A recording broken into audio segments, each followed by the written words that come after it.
Well, before the break, I asked you how much money does the Kentucky bourbon industry generate per year? 1.4 billion, 3.7, 5.9, or 8.5 billion dollars. The answer, it is the highest today, $8.5 billion. But the industry could soon take a huge financial hit.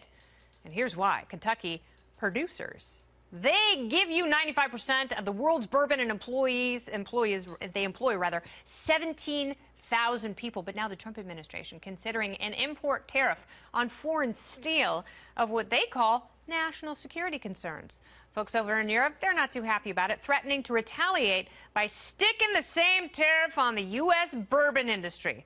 Last year, bourbon sales in Europe topped $654 million, and experts say the loss in revenue could kill the bourbon boom. So is there a way to protect our steel and our whiskey, for God's sakes? All right, joining me now is former Texas Congressman Dr. Ron Paul. Welcome back, Dr. Paul. Thank you. Nice to be with you.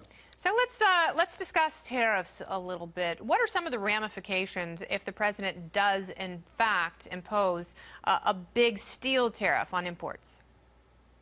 Well, first off, it's a tax. So it raises taxes on the American people because if you buy steel, you have to pass that tax along.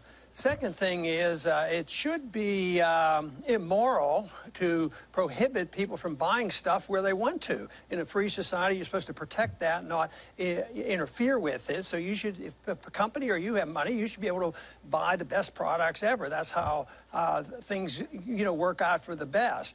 But the big one that is the more practical thing that people look at, and why even non-libertarian economists generally oppose tariffs, is there is a retaliation. There's a downside. There's repercussions from it, and they retaliate and put taxes and prohibitions on our products, which is what they're hinting at right now. So, yes, there's a lot of downside. It's not part of a free market economy. You're absolutely right, and protectionism is antithetical to freedom, yet we see it on both sides of the aisle. We see it with these imposed $15 minimum wage mandates in places like Seattle, which actually hurt the poor. And, with the steel industry, it's going to cost a lot more money for people to run their businesses and build homes and factories. So how can we shine the light of rationality in an age of populism where it's so appealing when both sides spout it?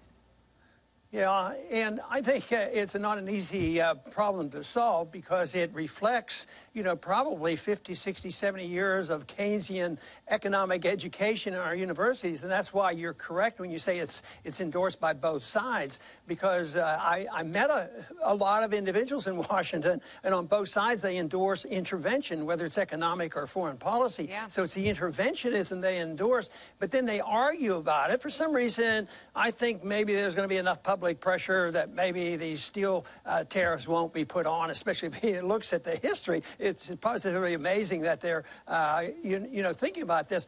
But it's always not on principle. Well, we shouldn't be doing it. No, it's, well, can we do something that's less harmful? Can we retaliate? And then we have managed trade. I don't like these managed trade agreements, and of course Trump doesn't either. Yeah. But it isn't.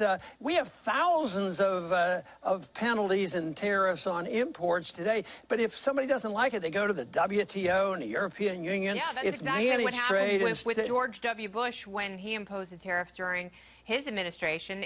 Other countries went to the WTO and filed suit, and it was found to be illegal, and that only lasted for 2 years. Yeah, and that's why, the bilateral agreements make more sense. Yeah.